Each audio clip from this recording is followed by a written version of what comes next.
Bismillahirrahmanirrahim.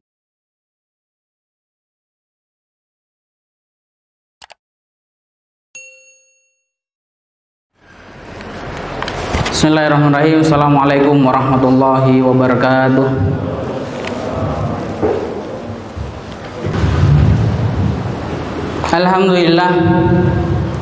Alhamdulillah nahmaduhu wa nasta'inuhu wa nastaghfiruh wa na'udzu billahi min shururi anfusina wa min sayyiati a'malina. May yahdihillahu fala mudilla lahu wa may yudlil fala hadiyalah. Asyhadu an la ilaha illallah wahdahu la syarika lah wa asyhadu anna Muhammadan abduhu wa rasuluh la nabiyya wa rasula ba'dah.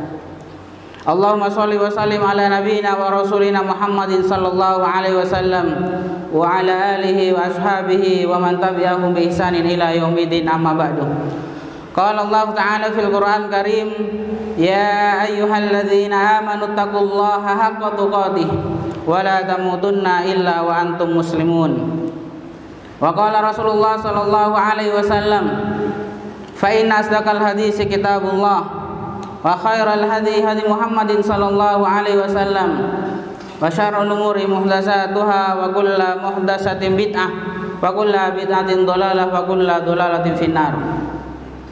Hadirin jamaah salat Jumat yang dimuliakan Allah Subhanahu wa taala, alhamdulillah bersyukur kehadirat Allah Subhanahu wa taala sampai pada siang hari ini Allah masih memberikan berbagai macam nikmatnya kepada kita, sehingga dengan nikmat tersebut kita bisa menunaikan salah satu kewajiban kita sebagai seorang muslim, yaitu sholat Jumat berjamaah.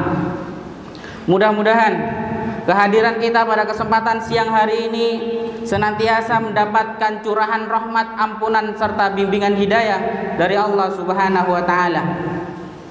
Salawat dan salam semoga dan senantiasa terlimpah curahkan kepada Rasulullah sallallahu alaihi wasallam, kepada keluarganya, para sahabat, tabi'in, tabi'ut tabi'in, serta kepada umatnya yang senantiasa istiqomah meniti manhaj beliau sampai hari kiamat kelak. Mudah-mudahan kita menjadi bagian dari umat Rasulullah sallallahu alaihi wasallam yang terus-menerus di dalam mempraktekkan tuntunan Rasulullah sallallahu alaihi wasallam di dalam kehidupan kita sehari-hari.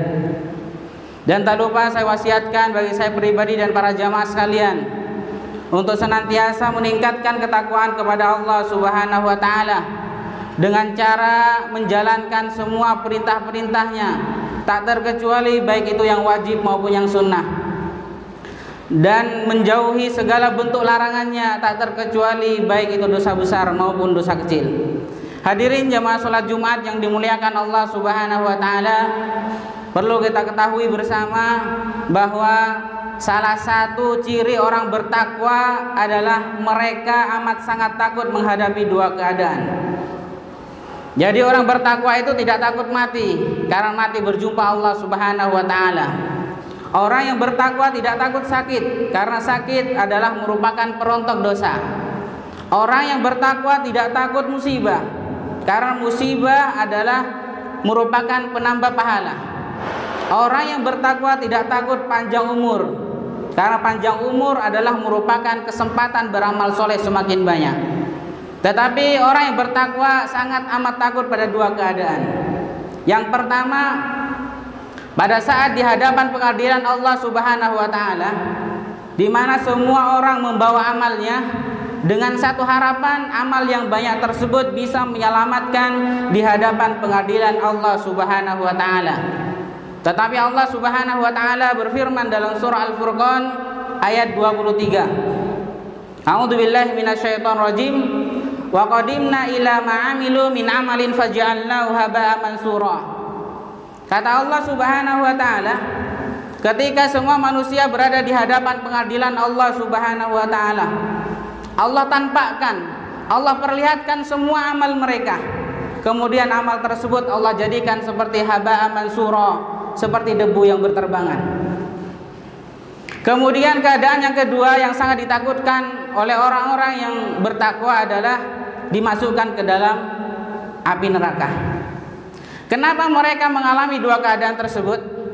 Menjadi runtuh amalnya di hadapan Allah Subhanahu wa taala, Jadi selama mereka usianya 40 tahun, sholat selama 40 tahun, qiraatul Quran selama 40 tahun, saum selama 40 tahun, dan ketaatannya selama 40 tahun, semuanya Allah jadikan seperti haba'an mansura, runtuh di hadapan Allah Subhanahu wa taala, kemudian mereka dimasukkan ke dalam neraka.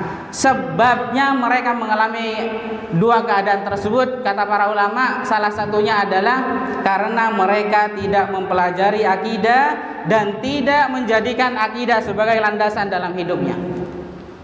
Hadirin jamaah salat Jumat yang dimuliakan Allah Subhanahu wa taala, ada seorang ulama besar, ulama mujahid. Beliau ini tidak berada kecuali di 3 tempat. Fi ma'rakatul jihad, di medan pertempuran. Kalau enggak, dia beliau menjadi buron, dan kalau ditangkap akan dimasukkan penjara. Beliau adalah Syekh Al-Maqdisi.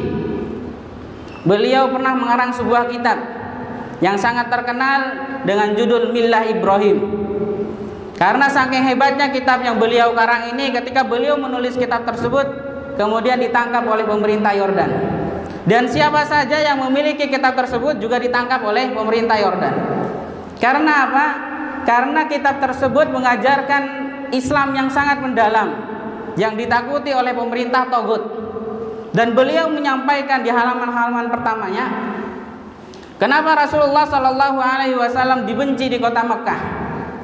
Padahal Rasulullah Shallallahu Alaihi Wasallam pemuda yang paling dicintai, pemuda teladan, pemuda yang memiliki akhlakul karimah. Tetapi kenapa Rasulullah Shallallahu Alaihi Wasallam dibenci di kota Mekah? Beliau menyebutkan dalam kitabnya di halaman-halaman pertamanya, Rasulullah Shallallahu Alaihi Wasallam dibenci oleh penduduk Quraisy karena beliau mengajarkan akidah. Yang pertama, hentakan dakwah pertama Rasulullah Shallallahu Alaihi Wasallam adalah mengajarkan akidah. Maka ketika akidah ini diajarkan oleh Rasulullah Shallallahu Alaihi Wasallam kepada penduduk Mekah, penduduk Quraisy, maka kemudian penduduk Quraisy terbagi menjadi 2 kelompok. Kelompok yang pertama min junudin Nabi, kelompok yang kedua min aduwin Nabi. Kelompok pertama menjadi penolong Nabi Shallallahu Alaihi Wasallam, menjadi sahabat Nabi. Kemudian kelompok yang kedua menjadi musuh Nabi Shallallahu Alaihi Wasallam. Jadi ada satu ajaran akidah yang amat penting harus kita ketahui agar supaya amal kita tidak runtuh di hadapan Allah, kemudian tidak dimasukkan ke dalam api neraka, yaitu keberpihakan kita kepada al-haq. Hadirin jamaah salat Jumat yang dimuliakan Allah Subhanahu wa taala, akan saya berikan contoh agar mudah dipahami. Jadi ketika Rasulullah Shallallahu Alaihi Wasallam berada di kota Mekah, beliau mengislamkan beberapa penduduk Mekah menjadi sahabat, kemudian dibina oleh Rasulullah Shallallahu Alaihi Wasallam. Maka ketika mereka sudah banyak menjadi binaan Rasulullah Shallallahu Alaihi Wasallam, Rasulullah menyampaikan kepada mereka, sudah saatnya kita menyampaikan keberpihakan kita atau menampakkan keberpihakan kita kepada al-haq. Kata para sahabat, "Nam ya Rasulullah, lantas apa yang harus kita lakukan?" Kata Rasulullah, "Kalian harus ikut saya meninggalkan kota Mekah, hijrah ke Madinah." Kata para sahabat, "Untuk apa ya Rasulullah?" "Untuk menyusun kekuatan untuk kemudian berjihad melawan kafir Quraisy."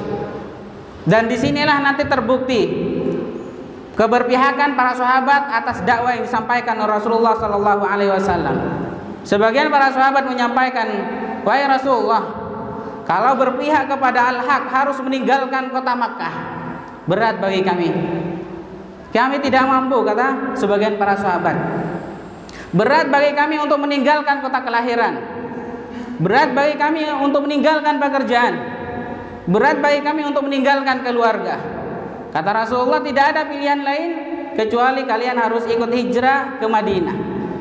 Sehingga kemudian sebagian para sahabat ikut hijrah ke Madinah dan sebagian sahabat menetap di Makkah. Maka ketika Rasulullah sudah berada di Madinah setahun 2 tahun, kemudian terjadilah pertempuran antara kaum muslimin dengan kafir Quraisy, yaitu yang kita kenal perang pertama dalam Islam, yang dikenal dengan perang Badar.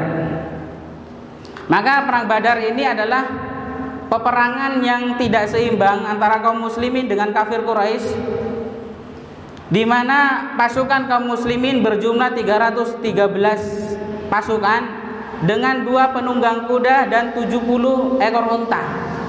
Sedangkan tempat peperangan tersebut yaitu di Lembah Badar, dari Madinah ke Lembah Badar dalam sejarah disebutkan sekitar 130 kilo dengan kendaraan yang sangat terbatas, 70 ekor unta. Kemudian para sahabat bergantian menaiki kuda tersebut sampai ke Lembah Badar.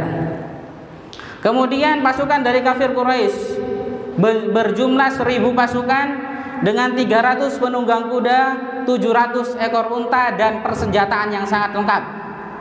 Maka kemudian terjadilah pertempuran dalam perang Badar tersebut, dan singkat cerita perang Badar tersebut dimenangkan oleh kaum muslimin. Karena disebutkan banyak ayat bahwa panglima besar dalam pemimpin pasukan dalam perang Badar tersebut adalah malaikat Jibril dengan 3.000 sampai 5.000 pasukan dari malaikat. Maka ketika singkat cerita ketika peperangan sudah selesai, para sahabat kemudian keliling mencari sahabat-sahabat mereka yang syahid. Maka ditemukan yang syahid dari Muhajirin 6 orang dan dari kaum Ansor 8 orang. Sedangkan yang tewas terbunuh dari kafir Quraisy berjumlah 70 orang dan 70 tertawan dan sisanya dipukul mundur. Maka kemudian ketika mereka keliling mencari yang tewas dan yang syahid, maka kemudian mereka mendapati saudara mereka yang kemudian terbunuh yang bergabung ikut dalam pasukan kafir Quraisy, yang mana mereka dahulu di Mekah menjadi sahabat dan dibawa binaan Rasulullah Sallallahu Alaihi Wasallam, sehingga disampaikan kepada Rasulullah Sallallahu Alaihi Wasallam, wahai Rasulullah, dia seorang Muslim, mereka seorang Muslim, apakah kita ini berdosa membunuh mereka? Karena mereka dulu di Mekah menjadi sahabat, kemudian karena tidak ikut hijrah ke Madinah ikut bergabung dalam pasukan kafir Quraisy. Ketika sahabat bertanya kepada Rasulullah, Rasulullah kemudian terdiam sampai kemudian turun wahyu surah An-Nisa ayat 97. Apa kata Allah Subhanahu wa taala memberikan jawaban? Innal ladzina tawaffahumul malaikatu zalimi anfusihim qalu fima kuntum qalu kunna mustad'afina fil ardh qalu alam takun ardullahi wasi'ah fatuhajiru fiha faulaika ma'wahum jahannam wa sa'at masira. Jadi jawaban yang Allah berikan kepada Rasulullah Sallallahu Alaihi Wasallam atas sahabat yang tidak mau hijrah ke Madinah dan kemudian ikut bergabung dalam pasukan kafir Quraisy. Innal ladzina tawaffahumul malaikah, orang-orang yang diwafatkan oleh malaikat, zalimi anfusihim, sedangkan mereka mendolimi diri mereka sendiri. Yang mana ketika diajak hijrah ke Madinah mereka tidak mau hijrah karena merasa keberatan untuk meninggalkan kota kelahiran, meninggalkan pekerjaan, meninggalkan keluarga. Sehingga kemudian mereka dipaksa untuk ikut bergabung dalam pasukan kafir Quraisy. Kemudian malaikat berkata, qalu fima kuntum, bagaimana kamu ini? Kata mereka, qalu kunna mustad'afina fil ardh, kami orang yang tertindas di muka bumi, maksudnya di kota Makkah, yang mereka kemudian diajak, dipaksa untuk ikut bergabung dalam pasukan kafir Quraisy. Kemudian malaikat menjawab, qalu kunna mustad'afina fil ardh, qalu alam takun ardullahi wasi'ah. Kata malaikat, bukankah bumi Allah itu luas? Fatuhajiru fiha, sehingga mereka bisa berpindah-pindah, berhijrah dari Makkah menuju Madinah. Faulaika ma'wahum jahannam wa sa'at masira, dan tempat mereka itu adalah di neraka Jahannam, dan neraka Jahannam itulah seburuk-buruk tempat. Hadirin jamaah salat Jumat yang dimuliakan Allah Subhanahu wa taala, ini adalah jawaban kepada para sahabat yang bertanya kepada Rasulullah Sallallahu Alaihi Wasallam. Kata Allah, wahai Muhammad, engkau nggak usah bingung bahwa tempat mereka itu adalah di neraka Jahannam. Jadi kalau kita lihat dari sejarah ini, kita ambil satu rumus kehidupan.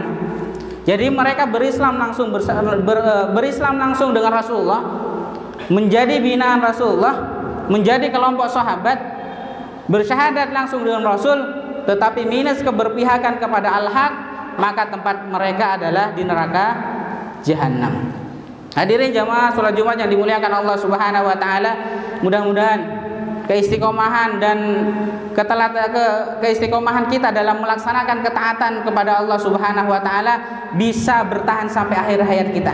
Karena tidak ada jaminan salat kita, puasa kita dan ketaatan-ketaatan lainnya ketika memang kita tidak menjaga maka tidak bisa memberikan jaminan kita di akhir menjadi husnul khotimah. Dan mudah-mudahan Allah Subhanahu wa taala memberikan kekuatan kepada kita sehingga kita bisa menjaga ketaatan di atas jalan al-haq.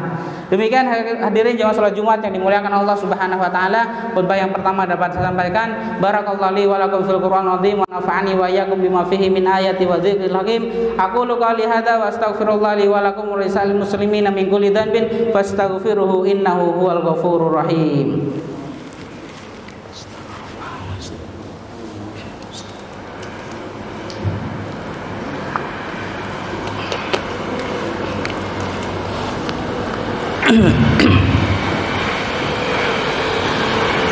Alhamdulillah, alhamdulillahi rabbil alamin, ilahul awwalin wal akhirin. Salatullah wa salamuhu wa rahmatuhu wa barakatuhu ala safwati khalqihi wa khatimil anbiya wal mursalin sayyidina Muhammadin sallallahu alaihi wasallam, amma ba'du.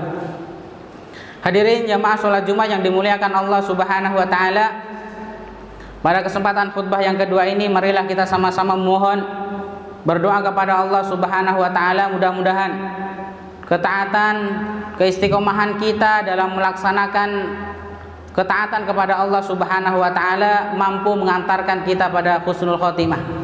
Mudah-mudahan dengan tilawatul Quran kita, dengan bacaan Quran kita, dengan sholat-sholat sunnah dan ibadah-ibadah lainnya, mudah-mudahan bisa mengantarkan kita pada husnul khotimah di akhir hayat kita. Innallaha wa malaikatahu yusholluna 'alan nabiy ya ayyuhalladzina amanu shollu 'alaihi wa sallimu taslima. Allahumma sholli 'ala Muhammad wa 'ala ali Muhammad kama shollaita 'ala Ibrahim wa 'ala ali Ibrahim innaka Hamidum Majid. Allahumma ighfir lil muslimina wal muslimat wal mu'minina wal mu'minat al ahya'i minhum wal amwat innaka sami'un qaribun mujibud da'wati ya qadiyal hajat. Allahumma la tada' lana dhanban illa ghafartah wa la hamman illa farajtah wa la daynan illa qadaita wala maridan illa syafaita. Allahumma inna nas'aluka salamatan fid din wa afiatan fil jasad wa ziyadatan fil ilmi wa barakatan fil rizqi wa taubatan qoblal maut wa rahmatan indal maut wa maghfiratan ba'dal maut. Allahumma hawwin alaina fi sakaratil maut wan najatan minan nar wal afwa indal hisab. Rabbana dhalamna anfusana wa illam taghfir lana wa tarhamna lanakunanna minal khasirin. Rabbana atina fid dunya hasanah wa fil akhirati hasanah wa qina adzabannar. Wa sallallahu ala nabiyyina Muhammadin wa ala alihi wa sahbihi wa sallam. Subhana rabbika rabbil izzati amma yasifun wa salamun alal mursalin walhamdulillahi rabbil alamin. Aqimissalah.